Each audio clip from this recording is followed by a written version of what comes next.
Hello everyone, this is CA Isha Agarwal, your friend, mentor, and guide for the subject audit, and I'm here to make the subject easy for you with fun things and in less timings. तो आज हमारा day 5 of 17 day series का जहाँ हम revise करें audit of items of FS and हमारा आज का टॉपिक है इन्वेंट्री या स्टॉकिंग ट्रेड। अब इन्वेंट्री या स्टॉकिंग ट्रेड होता क्या है? तो आइए समझते हैं बहुत इजी एग्जाम्पल से। तो सपोज मैंने सोचा कि यार ये पढ़ाना लिखाना बंद करना होगा, इतनी मेहनत करनी पड़ती है और पैसे भी नहीं आते, इससे बेटर तो मेरे जो घर के नीचे किराने वाले भैया वो ज़्यादा कमा लेते हैं। तो मैंने भी सोचा कि मैं एक all in one general store खोलूंगी। क्या सोचा, क्या खोलूंगी? All in one general store. अब मैम आप all in one general store खोलना चाहते हैं तो उसके लिए आपको आइटम्स भी परचेज करने होंगे, क्योंकि कल को कस्टमर्स आपसे आइटम्स ही तो मांगने होंगे, तो मांगने आएंगे, तो आपके पास आइटम्स तो होने चाहिए ना बेचने के लिए। तो जी एकदम सही कहा। तो मैं कुछ आइटम्स परचेज करने चली गई। जैसे मैंने 14 शैम्पू की बॉटल्स खरीद ली, 10 सोप के पैक्स खरीद लिए, 5 ऑयल के पैकेट्स खरीद लिए एंड 10 मिल्क के पैकेट्स खरीद लिए। मैंने सोचा स्टार्टिंग के लिए इतना रखते हैं, उसके बाद जैसे जैसे डिमांड बढ़ेगा वैसे वैसे परचेज करेंगे। तो इन सारे सामानों के साथ मैंने अपना all in one general store start किया एंड फर्स्ट डे हमारी ग्राहकी बहुत अच्छी हुई, बहुत अच्छा सेल्स हुआ। कुल मिला के 10 कस्टमर आए एंड 10 कस्टमर्स ये सारा सामान लेके गए। 10 शैम्पू की बोतल बिक गई, 5 सोप बिक गए, 2 ऑयल के पैकेट्स बिक गए एंड 5 मिल्क की पैकेट्स बच गई, बिक गई। 5 मिल्क की पैकेट्स बिक गई। तो ये तो मैम मेरा परचेज हुआ और ये हुआ मेरा सेल। अब जो मैम गुड्स बच गए हैं, जैसे 4 शैम्पू के बॉटल्स, 5 सोप, 3 ऑयल के पैकेट्स एंड 5 मिल्क के पैकेट्स, इनको क्या बोलते हैं मैम? तो इन्हीं को बोलते हैं इन्वेंट्री। यानी जो भी गुड्स कंपनी बना रही है या बेच रही है, जब वो एंटिटी के पास रखे रह जाए तो उसको कहते हैं इन्वेंट्री या स्टॉक इन ट्रेड। अब इन्वेंट्री कुल मिला के 3 टाइप्स की होती है, रॉ मटेरियल, WIP या work in progress and finish goods. जो मैंने आपको all in one general store का एग्जांपल दिया, जहां पे मैं रेडी टू सेल गुड्स ला रही थी एंड उसको बेच रही थी, इन टाइप की गुड्स को कहते हैं फिनिश गुड्स। यही अगर मैं कोई मैन्युफैक्चरिंग का प्रोसेस कर रही होती या कुछ मैन्युफैक्चरिंग कर रही होती तो उसके लिए पहले मुझे मटेरियल लाना पड़ता है, जिसको कहते हैं रॉ मटेरियल। एंड अगर कोई ऐसे गुड्स होते हैं जो कन्वर्जन फेज में होते हैं, मतलब वो रॉ मटेरियल से कन्वर्ट तो हो गए पर FG में अभी तक नहीं गए हैं या FG अभी तक नहीं बने, तो उसको कहते हैं WIP या वर्क इन प्रोग्रेस। तो इन्वेंट्रीज का मतलब क्या हुआ? तो इन्वेंट्रीज का मतलब हुआ inventories are assets held for sale in the ordinary course of business, यानी FG finished goods, in the process of production for such sale, यानी WIP, in the form of material or supplies to be consumed in the production process or in rendering of services, यानी raw material.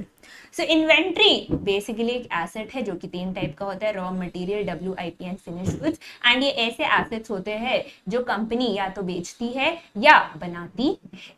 ठीक है। अब ma'am inventory का तो मतलब मुझे समझ में आ गया। ऑडिटर का क्या लेना देना है इन्वेंट्री से? ऑडिटर को क्या चेक करना है इन्वेंट्री में? सबसे पहले ऑडिटर को चेक करना है कि ये जो फाइनेंशियल स्टेटमेंट्स में इन्वेंट्री दिखाई है ये एग्जिस्ट भी करती है या नहीं, that is checking the existence assertion. दूसरा, ये जो फाइनेंशियल स्टेटमेंट्स में इन्वेंट्री दिखाई है ये कंप्लीट तो है ना, मतलब कोई अनरिकॉर्डेड इन्वेंट्री तो नहीं है ना, मतलब कोई छुपाई हुई इन्वेंट्री तो नहीं है ना, that is checking the completeness assertion.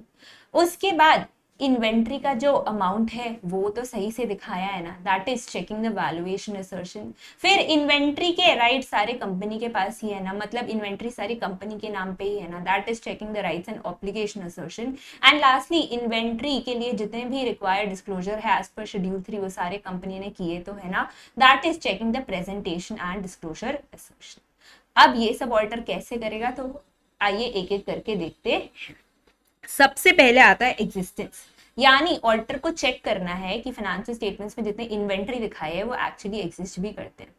तो best way to verify existence of inventories जाके देख लो, तुम गोडाउन में जाके या जिस भी प्रेमाइसिस में इन्वेंट्री है वहां पे जाके देख लो कि इतने इन्वेंट्री एग्जिस्ट करते हैं या नहीं करते हैं।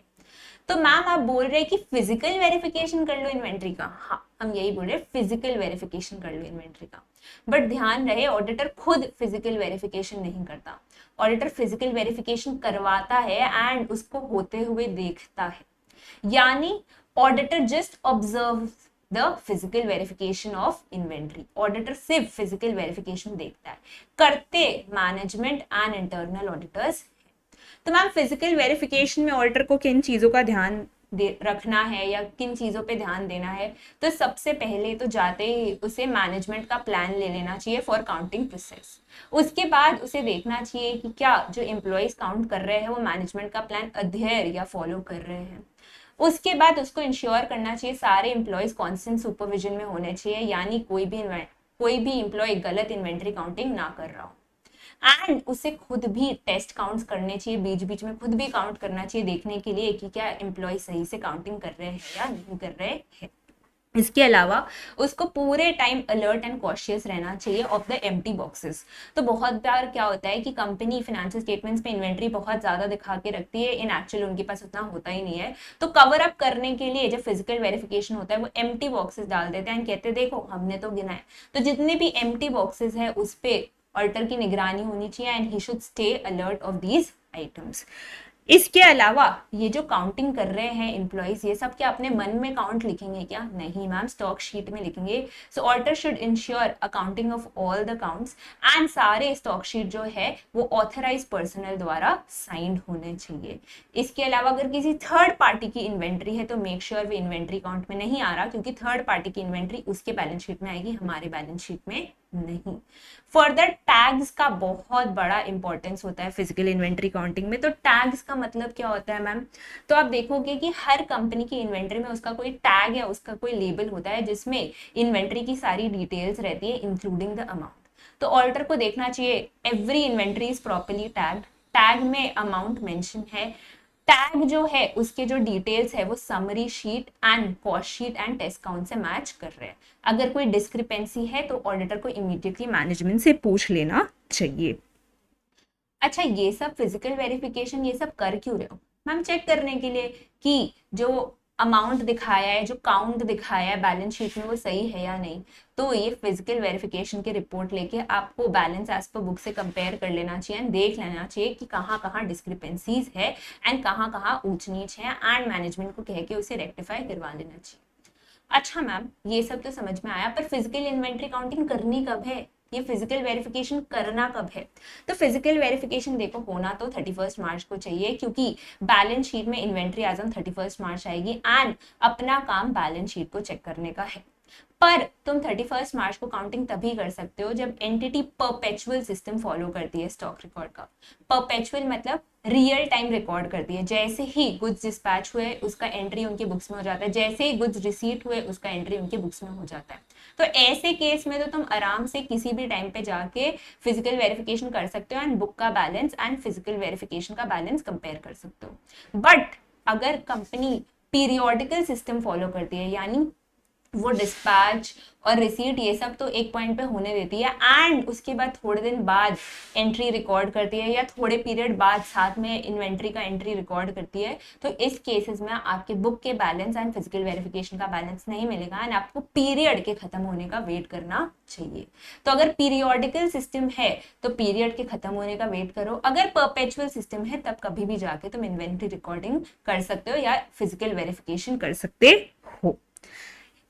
अब और क्या क्या प्रोसीजर्स है जो ऑडिटर देख सकता है to verify the existence of inventory? तो cut off procedures auditor perform कर सकता है। कट ऑफ में मैंने बताया था आपको ट्रेड रिसीवेबल्स में कि कट ऑफ में basically last week of March and first week of April के आप रिकॉर्ड्स जो है वो वेरीफाई करते हो एंड देखते हो कि जितने भी गुड्स ड्यूरिंग द ईयर 31 मार्च तक डिस्पैच और रिसीट हो गए वो इस ईयर के अकाउंट्स में आए हैं एंड जितने भी गुड्स आफ्टर 31 मार्च रिसीव या डिस्पैच हुए वो नेक्स्ट ईयर के अकाउंट्स में आया है, इस ईयर के नहीं। तो यू शुड इंश्योर कि जितना भी डिस्पैचेस रिसीट सब कुछ है जो 31 मार्च तक है वो इस ईयर में अकाउंटेड फॉर है, जितना भी रिसीट डिस्पैच आफ्टर 31 मार्च है वो इस ईयर में नहीं नेक्स्ट ईयर में रिकॉर्डेड फॉर है।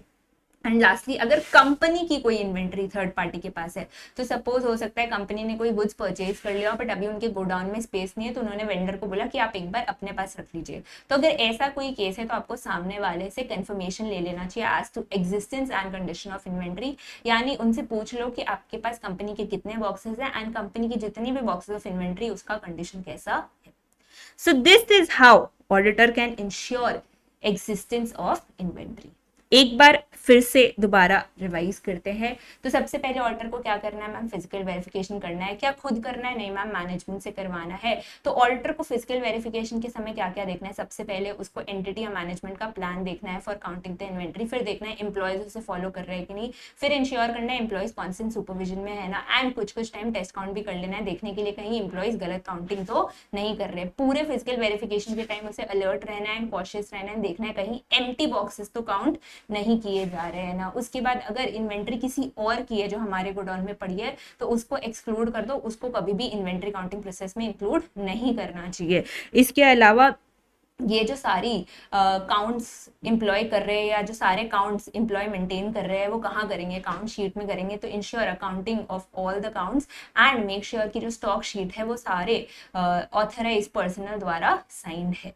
अब अगर टैग्स है इन्वेंट्री में या इन्वेंट्री में हर जगह टैग्स प्लेस्ड है या लेबल्स प्लेस्ड है तो मेक श्योर कि सारे इन्वेंट्रीज में वो मेंशन्ड है, सारे इन्वेंट्रीज प्रॉपर्ली टैग्ड है, प्लस मेक श्योर इन्वेंट्री का जो टैगिंग है उसमें अमाउंट मेंशन्ड है एंड इन्वेंट्री के टैग का जो डिटेल्स है वो cost sheet and test counts and summary sheet से मैच कर रहा है। अगर डिस्क्रिपेंसी है तो मैनेजमेंट को इमीडिएटली इन्फॉर्म कर दो एंड उनसे डिटेल्स ले लो। इसके बाद ये सब तुम्हें इन्वेंट्री की फिजिकल वेरिफिकेशन कब करना है? 31 मार्च को करना है, बट ये तभी पॉसिबल होगा अगर परपेचुअल सिस्टम है। अगर पीरियोडिकल सिस्टम है तो पीरियड के खत्म होने का वेट करना होगा। एंड इतना फिजिकल वेरिफिकेशन कर क्यों रहे हो मैम? इतना फिजिकल वेरिफिकेशन इसलिए कर रहे हैं ताकि हम इंश्योर कर पाए बैलेंस शीट में जो इन्वेंट्री का काउंट है, बैलेंस शीट में जो इन्वेंट्री की क्वांटिटी है वो सही तो है ना। तो ये फिजिकल वेरिफिकेशन का काउंट शीट ले लो एंड इसको बैलेंस एज पर बुक से कंपेयर कर लो एंड देख लो कहीं एक्सेस या डिक्रीज इन इन्वेंट्री तो नहीं है ना, एंड जहां जहां डिस्क्रिपेंसी है उसके बारे में मैनेजमेंट से बात कर लो। अब ये तो हो गई फिजिकल वेरिफिकेशन की बात। इसके अलावा कट ऑफ टेस्टिंग परफॉर्म कर लो एंड अगर कंपनी की कोई इन्वेंट्री है जो थर्ड पार्टी के पास है तो थर्ड पार्टी से कंफर्मेशन ले लो as to the condition and existence of goods. ठीक है, अब आते हैं नेक्स्ट पे, कंप्लीटनेस। तो how will the auditor verify कि बैलेंस शीट में जितनी भी इन्वेंट्री है वो कंप्लीट है, मतलब कुछ भी अनरिकॉर्डेड इन्वेंट्री नहीं है, मतलब कोई भी इन्वेंट्री छुपाई हुई नहीं है। तो इसके लिए अभी मैम बेस्ट वे है physical verification records. Physical verification records को बुक से कंपेयर कर लो एंड देख लो कहीं कोई ऐसे गुड्स तो नहीं है ना जो फिजिकल वेरिफिकेशन में पाए गए पर बुक्स में अकाउंटेड फॉर नहीं है। मतलब कहीं कोई ऐसा आइटम तो नहीं है जो फिजिकल वेरिफिकेशन करते समय तो पाया गया पर उसकी अभी तक अकाउंटिंग नहीं हुई या अभी तक उस आइटम का जिक्र बुक्स में नहीं हुआ है। अगर ऐसा कुछ है तो इंश्योर कर लो मैनेजमेंट उसे प्रॉपर्ली रिकॉर्ड कर ले रहा है बुक्स में। इसके अलावा ऑडिटर एनालिटिकल प्रोसीजर्स भी परफॉर्म कर सकता है। एनालिटिकल प्रोसीजर्स कौन से? जैसे रेशियो एनालिसिस हो गया या बजट से कंपैरिजन हो गया। इन सबको करने से ऑडिटर को एक एस्टिमेटेड आइडिया मिल जाता है कि कितनी इन्वेंट्री होनी चाहिए एंड उसको वो एक्चुअल इन्वेंट्री से कंपेयर करके देख सकता है कि कहीं ज्यादा वेरिएंस तो नहीं है। नॉन फाइनेंशियल इन्फॉर्मेशन भी ऑडिटर एग्जामिन कर सकता है। नॉन फाइनेंशियल इन्फॉर्मेशन कैसे मैम? वेट्स जैसे ऑडिटर एग्जामिन कर सकता है। तो बहुत सारी कंपनी के जो गुड्स है वो वेट में मेजर होते हैं तो ऑडिटर को देखना चाहिए कि जो स्टैंडर्ड वेट कंपनी ले रही है एक्चुअल वेट उससे मैच कर रहा है या नहीं कर रहा है। एंड हमें एक्चुअल वेट कैसे पता चलेगा? तो जब ऑडिटर फिजिकल वेरिफिकेशन में जाएगा तो ऑडिटर कुछ इन्वेंट्री का वे करके देख सकता है या उनके एम्प्लॉइज को वे करने बोल सकता है देखने के लिए कि क्या स्टैंडर्ड और एक्चुअल वेट मैच तो कर रहा है ना। इसके बाद कट ऑफ टेस्टिंग से एग्जिस्टेंस में भी हेल्प मिलती है एंड कंप्लीटनेस में भी। तो कट ऑफ टेस्टिंग भी ऑडिटर परफॉर्म कर सकता है। अरिथमेटिकल एक्यूरेसी यानी रिकैलकुलेशन परफॉर्म कर सकता है। अगर कोई कंसाइनमेंट गुड्स है तो मेक श्योर वो सेपरेट रखे हुए, वो मिलाए हुए नहीं है। एंड अगर कोई कंपनी का इन्वेंट्री है जो थर्ड पार्टी के पास रखा है तो उनसे भी कंप्लीटनेस के लिए कंफर्मेशन ले लो। अगर कोई अनटैग्ड इन्वेंट्री है, अनटैग्ड इन्वेंट्री मतलब तो बहुत सारी कंपनीज बार कोडिंग सिस्टम फॉलो करती है। तो अगर फिजिकल वेरिफिकेशन के टाइम पे ऑडिटर ने सारे इन्वेंट्रीज का एक बार कोड वेरिफिकेशन किया एंड सारे इन्वेंट्रीज का एक बार कोड काउंट भी लिया है तो देख लो कहीं कोई इन्वेंट्री का टैग मिस तो नहीं हो गया है ना। तो सपोज एक कंपनी है जिसके पास 100 बार कोड्स है एक कंपनी है जिसके पास 100 बारकोड्स है। अब फिजिकल वेरिफिकेशन में ऑल्टर ने देखा कि सिर्फ 95 बारकोड्स ही आए, 5 बारकोड्स नहीं आए हैं। तो इन 5 बारकोड्स को ऑल्टर को एग्जामिन कर लेना चाहिए एंड देख लेना चाहिए कहीं कुछ गलत तो नहीं है ना इन बारकोड्स में, एंड अगर कुछ गलत नहीं है तो इसको अपने इन्वेंट्री काउंट में एडजस्ट कर लेना चाहिए। अब मैम आप बोल रहे हो कि कंपनी के पास 100 बारकोड है, ये बात आपको कैसे पता चलेगी? तो सॉफ्टवेयर में हर बारकोड फीडेड होता है, तो आपको क्या करना है, आपको सॉफ्टवेयर से बारकोडिंग का लिस्ट लेना है एंड उसको फिर एक्चुअल बारकोड से कंपेयर करना है, एक्चुअल इन्वेंट्री लिस्ट से कंपेयर करना है एंड देख लेना है अगर कोई बारकोड मिस हो रहा है या नहीं। सो that is it for completeness. Completeness छोटा सा प्रोसीजर होता है। एग्जिस्टेंस जैसे आप चेक करते हो तो कंप्लीटनेस भी ऑटो चेक हो जाता है। ये कुछ एडिशनल प्रोसीजर्स है जो प्रैक्टिकली उतने परफॉर्म नहीं होते। प्रैक्टिकली जो मोस्ट इंपॉर्टेंट प्रोसीजर होता है इन्वेंट्री का, फिजिकल वेरिफिकेशन ही होता है। बट एक बार अपनी कंप्लीटनेस फिर से रिवाइज कर लेंगे ताकि अपने को याद रहे। तो कंप्लीटनेस में अपने को क्या करना है, सबसे पहले फिजिकल वेरिफिकेशन रिकॉर्ड्स को बुक से कंपेयर करना है एंड देखना है कहीं कोई ऐसी इन्वेंट्री तो नहीं है ना जो फिजिकल वेरिफिकेशन रिकॉर्ड्स में है पर बुक्स में नहीं है। इसके बाद हमें एनालिटिकल प्रोसीजर्स परफॉर्म करना है जिससे हमें एक एस्टिमेटेड आइडिया मिले। नॉन फाइनेंशियल इन्फॉर्मेशन अगर कुछ है तो उसे एग्जामिन करना है। कंसाइनमेंट गुड्स है तो सेपरेटली रखना है। टैग्ड इन्वेंट्री में अगर कोई मिसिंग या ओमिटेड आइटम है तो उसको देखना है। इसके अलावा कट ऑफ टेस्टिंग तो हम परफॉर्म कर ही रहे हैं एग्जिस्टेंस के लिए, उससे हमारा कंप्लीटनेस भी वेरीफाई हो जाएगा। एंड अगर कोई थर्ड पार्टी के पास इन्वेंट्री है तो उनसे कंफर्मेशन ले लेना।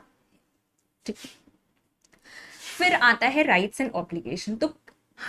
तो हमारा जो ऑडिटर है वो कैसे वेरीफाई करेगा कि जो भी सारी इन्वेंट्री है ये कंपनी को ही बिलोंग करती है, किसी और को नहीं। यानी how will the auditor examine that the rights of the inventory are with company and no one other else. तो मैम इसको वेरीफाई करने का बहुत सिंपल तरीका है। जब इन्वेंट्री या गुड्स आई होगी एंटिटी के पास या जब गुड्स गोडाउन में आई होगी तो सारे परचेज इनवॉइसेस भी आए होंगे एंड अगर ये गुड्स कंपनी के नाम पे है तो परचेज इनवॉइस भी सारे कंपनी के नाम पे होंगे। हाँ, ये बात सही कही। तो गुड्स से रिलेटेड जितने भी अंडरलाइन डॉक्यूमेंटेशन है जैसे परचेज रेक्विजिशन हो गया, परचेज इनवॉइस हो गया, गुड्स रिसीट नोट हो गया, या कोई उन्होंने अगर कोई लॉरी रिसीट भेजा है या डिस्पैच नोट हो गया, या कोई परचेज रेक्विजिशन लिस्ट हो गई, परचेज ऑर्डर हो गया, कोई क्लाइंट कॉरेस्पॉन्डेंस हो गई, तो ये सब वेरीफाई कर लो एंड देख लो हर जगह कंपनी का ही नाम है एंड किसी और का नहीं। फिर अगर कोई कंसाइनमेंट या कोई स्पेशल ट्रांजैक्शन गुड्स है तो उसके लिए अग्रीमेंट्स वेरीफाई कर लो। कौन से agreements ma'am? Consignment agreements, collateral agreements and material purchase commitment agreements. इन तीनों के लिए आप अग्रीमेंट्स ले लो एंड देख लो कि क्या कंपनी अग्रीमेंट के टर्म से कंप्लाई कर रही है ना, एंड अगर कर रही है तो सही जगह रिकॉर्ड कर रही है ना। मतलब सपोज अगर कंसाइनमेंट के टर्म्स में कुछ ऐसा है कि अगर 15 दिन में एंटिटी नहीं सेल कर पाई या 15 दिन में सामने वाला नहीं सेल कर पाया तो उसे इन्वेंट्री से डीलिस्ट कर देना चाहिए या उसे इन्वेंट्री में नहीं रिकॉर्ड करना चाहिए। तो आप चेक कर लो कि ये सारी चीजें फॉलो तो हो रही है ना, मतलब अग्रीमेंट के T&C सारे फॉलो तो हो रहे ना।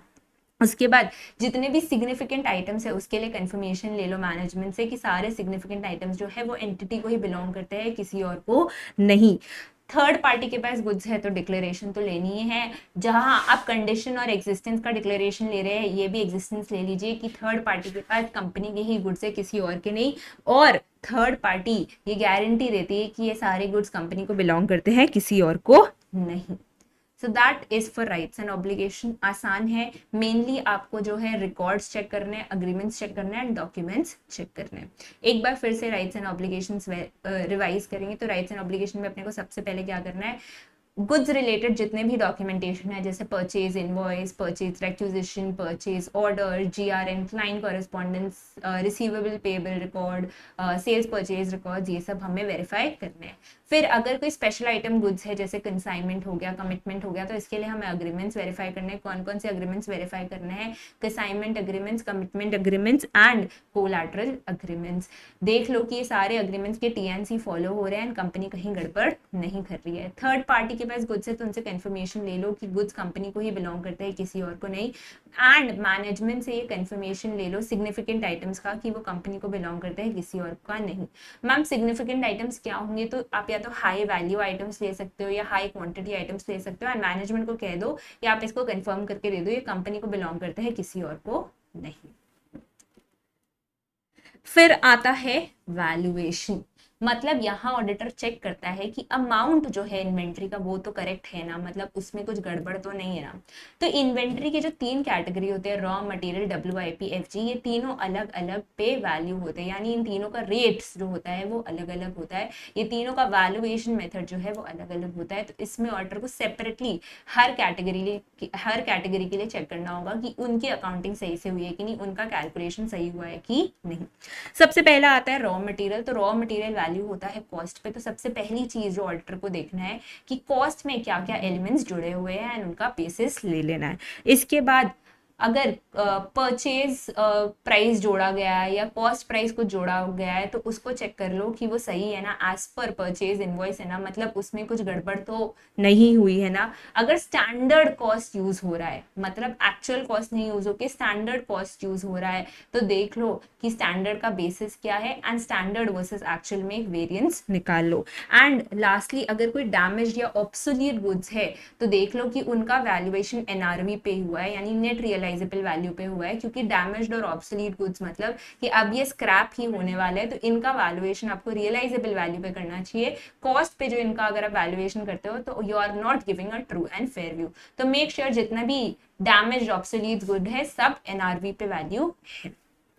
फिर आता है WIP यानी वर्क इन प्रोग्रेस। तो वर्क इन प्रोग्रेस मैम किस अमाउंट पे वैल्यू होता है या किस रेट पे वैल्यू होता है, तो वर्क इन प्रोग्रेस का जो वैल्यूएशन होता है that is the cost incurred up to that stage of production. तो वर्क इन प्रोग्रेस मतलब वो गुड्स जो रॉ मटेरियल से तो आगे बढ़ गए हैं बट फिनिश गुड्स नहीं बने हैं, तो इनका जो कॉस्ट होता है that is the cost incurred up till date और cost incurred up till that stage of production. तो मैम इसमें हमें क्या क्या चीजें चेक करनी है, तो इसमें सबसे पहले आपको देखना है कितने स्टेजेस ऑफ प्रोडक्शन है एंड उन सबका वैल्यूएशन कैसे कैसे हो रहा है, कॉस्ट में क्या क्या एलिमेंट्स जुड़े हैं वो आपको समझना है, उनका बेसिस समझना है, अगर कोई ओवरहेड है तो उसका भी आपको बेसिस लेना होगा।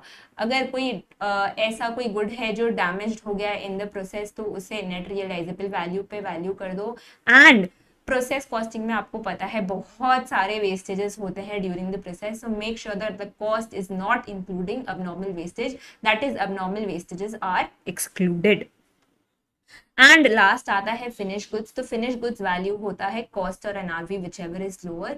तो सबसे पहली चीज जो ऑडिटर को देखनी है कि क्या फिनिश गुड्स की वैल्यूएशन कॉस्ट और NRV विचएवर इज लोअर पे की गई है या नहीं की गई है। कॉस्ट के लिए ऑडिटर को देखना है कि क्या क्या एलिमेंट्स जुड़े गए हैं कॉस्ट पे एंड उनका बेसिस भी ले लेना है। अगर कोई ऑब्सोलीट, डैमेज्ड या स्लो मूविंग गुड्स है तो ऑब्वियसली वो वैल्यू होंगी NRV पे, क्योंकि अब वो स्क्रैप हो गई है एंड अब उसे रियलाइजेबल वैल्यू पे वैल्यू करना ही बेटर होगा और जस्टिफाइड होगा। आपको क्लाइंट से जो है इन्वेंट्री एजिंग भी ले लेनी चाहिए। इन्वेंट्री एजिंग मतलब कौन सी इन्वेंट्री कितने दिन से क्लाइंट के पास है एंड आपको उसको ब्रैकेट्स में डिवाइड कर देना चाहिए, जैसे 0 to 30 days, 30 to 60 days, 60 to 90 days, more than 90 days. इससे आपको पता चलेगा कि कौन सा इन्वेंट्री एक्सपायर होने वाला है, कौन सा इन्वेंट्री डैमेज है, कौन सा इन्वेंट्री स्लो मूविंग है। तो आप एनालाइज कर पाओगे कि सबका जो रेट्स है वो कंपनी ने सही से लगाया है या नहीं लगाया है। अगर रिप्लेसमेंट कॉस्ट है, रिप्लेसमेंट कॉस्ट मतलब कल को अगर आप इस इन्वेंट्री को रिप्लेस करते हो तो कितना खर्चा लगता है, तो अगर रिप्लेसमेंट कॉस्ट है तो उसको एक्चुअल कॉस्ट से कंपेयर कर लो एंड देख लो कितना डिफरेंस है। Turnover ratio such as inventory turnover ratio और other ratios related to inventory निकालो, इससे आपको पता चलेगा कि इन्वेंट्री का मूविंग पीरियड क्या है। सो इन्वेंट्री टर्नओवर रेशियो का मतलब क्या होता है, that is COGS by average inventory.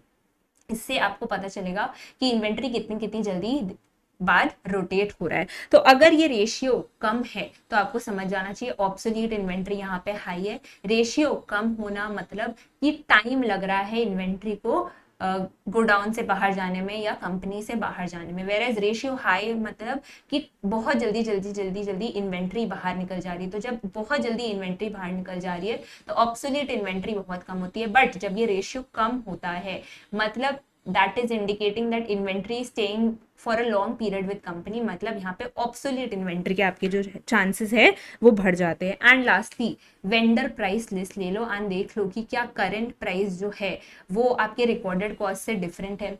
तो इससे आपको क्या पता चलेगा, तो अगर आपको लग रहा है कि जो करंट प्राइसेस है वो एक्चुअल रिकॉर्डेड कॉस्ट से ज्यादा है, मतलब कि जो इन्वेंट्री है उसकी डिमांड बढ़ रही है, मतलब NRV इसका ज्यादा होगा, मतलब कंपनी को इन्वेंट्री कॉस्ट पे वैल्यू करनी चाहिए। बट अगर आपको दिख रहा है कि करंट प्राइसेस जो है वो एक्चुअल रिकॉर्डेड का कॉस्ट से कम है, मतलब इन्वेंट्री का जो डिमांड है वो कम हो रहा है, मतलब कि एनआरवी जो है इस इन्वेंट्री का कम होगा, मतलब कि कंपनी को इस इन्वेंट्री को रिकॉर्ड करना चाहिए एनआरवी।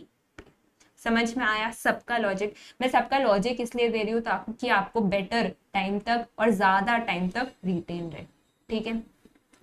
बाकी हर के लिए आपको चेक करना है कि इन्वेंट्री का मेथड सही से फॉलो किया ना, inventory valuation method that is FIFO या वेटेड एवरेज, एंड जो भी फॉलो किया है वो जस्टिफाइड एंड रीजनेबल तो है ना कंपनी के हिसाब से। So that is valuation. Valuation I feel आप आराम से कर लोगे क्योंकि valuation is more over related to AS2 inventory, तो अगर आपको AS2 अच्छे से याद है तो मुझे लगता है वैल्यूएशन के पॉइंट्स आप बना लोगे, बट फिर भी एक बार फटक से रिवाइज कर लेते हैं। तो सबसे पहले आता है रॉ मटेरियल। रॉ मटेरियल किस पे वैल्यू होता है? कॉस्ट पे वैल्यू होता है। तो ऑर्डर को देखना पड़ता है कि कौन कौन से एलिमेंट्स जुड़े हैं कॉस्ट पे। अगर कोई डैमेज गुड्स है या कोई ऑब्सोलीट गुड्स है या कोई स्लो मूविंग गुड्स है तो मेक श्योर कि वो NRV पे वैल्यू हो रहा है। कॉस्ट प्राइसेस चेक कर लो एंड देख लो, अगर कॉस्ट प्राइस और परचेज प्राइस सेम है तो purchase price that is given in purchase invoice वही लिया जा रहा है ना, कुछ और नहीं। एंड अगर स्टैंडर्ड कॉस्ट यूज हो रही है तो देख लो स्टैंडर्ड कॉस्ट का बेसिस क्या है, उसको एक्चुअल कॉस्ट से कंपेयर करके वेरिएंस निकालो। फिर आता है वर्क इन प्रोग्रेस, मतलब ऐसे गुड्स जो रॉ मटेरियल से आगे बढ़ गए बट फिनिश गुड्स नहीं बने हैं, तो इनका वैल्यूएशन होता है cost incurred up till date और cost incurred up till that stage of production. तो इसके लिए सबसे पहले आपको समझना चाहिए कि कौन कौन से स्टेजेस है प्रोडक्शन में एंड उनका वैल्यूएशन कैसे हो रहा है। उसके बाद आपको देखना चाहिए क्या क्या एलिमेंट्स कॉस्ट में जुड़े हैं एंड उनका जस्टिफिकेशन या बेसिस भी ले लेना चाहिए। एंड लास्टली आपको पता है प्रोसेस कॉस्टिंग में बहुत सारे अबनॉर्मल वेस्टेज होते हैं, तो make sure that the cost is excluding abnormal wastage, यानी कॉस्ट में अबनॉर्मल वेस्टेजेस नहीं जुड़े हुए हैं। फिर आता है फिनिश गुड्स। तो फिनिश गुड्स वैल्यू होता है कॉस्ट और NRV विचएवर इज लोअर पे।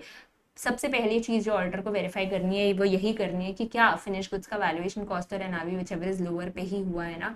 कॉस्ट के एलिमेंट्स उसे देख लेना है कि कॉस्ट के एलिमेंट्स में क्या क्या जुड़ा है एंड उसका बेसिस समझ लेना है। अगर कोई डैमेज स्लो मूविंग गुड्स है तो make sure that it is accounted for at net realisable value.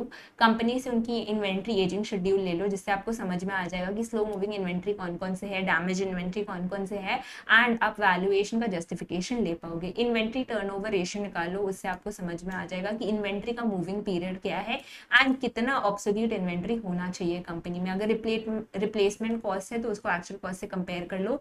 And lastly vendor price list से करंट प्राइसेस देख लो ताकि आपको समझ में आ जाए कि NRV क्या होना चाहिए एंड इन्वेंट्री किस पे वैल्यू होनी चाहिए। फर्दर तीनों केसेस में देख लो जो वैल्यूएशन मेथड है वो सही है या नहीं, मतलब फीफो या वेटेड एवरेज क्या कंपनी ऑप्ट कर रही है एंड जो भी ऑप्ट कर रही है वो रीजनेबल तो है ना। And we come to the last assertion, that is presentation and disclosure. Presentation and disclosure इस आइटम में सबसे छोटा assertion है। तो presentation and disclosure में ऑडिटर चेक करता है कि शेड्यूल 3 रिक्वायरमेंट्स जो भी है इन्वेंट्री की वो कंपनी ने डिस्क्लोज तो की है ना, वो उस कंपनी ने उसके साथ कंप्लाई तो किया है ना। तो क्या क्या डिस्क्लोजर्स करनी पड़ती है कंपनी को विद रिस्पेक्ट टू इन्वेंट्री। सबसे पहले उसे इन्वेंट्री का क्लासिफिकेशन देना होता है। क्या क्या क्लासिफिकेशन देना होता है? Raw material WIP FG, stock in trade, store spares and loose tools. And अगर कुछ और है या कोई पर्टिकुलर नेचर का इन्वेंट्री है तो उसके बारे में भी बताना होता है विद देयर स्पेसिफाइड नेचर। यानी सपोज अगर कोई पर्टिकुलर स्पेयर्स है या कोई पर्टिकुलर अलग सा टूल है तो उसके बारे में बताना होगा अलोंग विद देयर नेचर। फिर अगर कोई गुड्स इन ट्रांजिट है, मतलब गुड्स आपके यहाँ से तो डिस्पैच हो गया है बट सामने वाले तक अभी पहुंचा नहीं, तो अगर कोई गुड्स इन ट्रांजिट है तो उसके बारे में भी बता दो। And mode of valuation that is FIFO या वेटेड एवरेज जो भी कंपनी ऑप्ट करे उसके बारे में बताना होगा। So this is inventory and this is day 5. मुझे पर्सनली इन्वेंट्री, ट्रेड रिसीवेबल्स जैसे आइटम बहुत ज़्यादा पसंद है क्योंकि मुझे ऐसा लगता है कि इसमें as a student also you explore beyond books. Practical चीज़ें ज़्यादा है, सीखने को आपको ज़्यादा मिलता है and even it is fun for you कि सिर्फ थ्योरी में नहीं स्टक है, आपको पता चलता है अच्छा रियल लाइफ में ऐसा होता है वैसा होता है, ऑल्टर ये करता है। तो आई फील ये सब आइटम्स थोड़े फन होते हैं, ये सब आइटम्स इजी टू लर्न होता है, ये सब आइटम्स प्रैक्टिकल होते हैं। So if you like this session do like, share, comment and subscribe. And अब हम मिलेंगे कल with day 6. I hope you are liking this session and keep following Naveen classes. Thank you.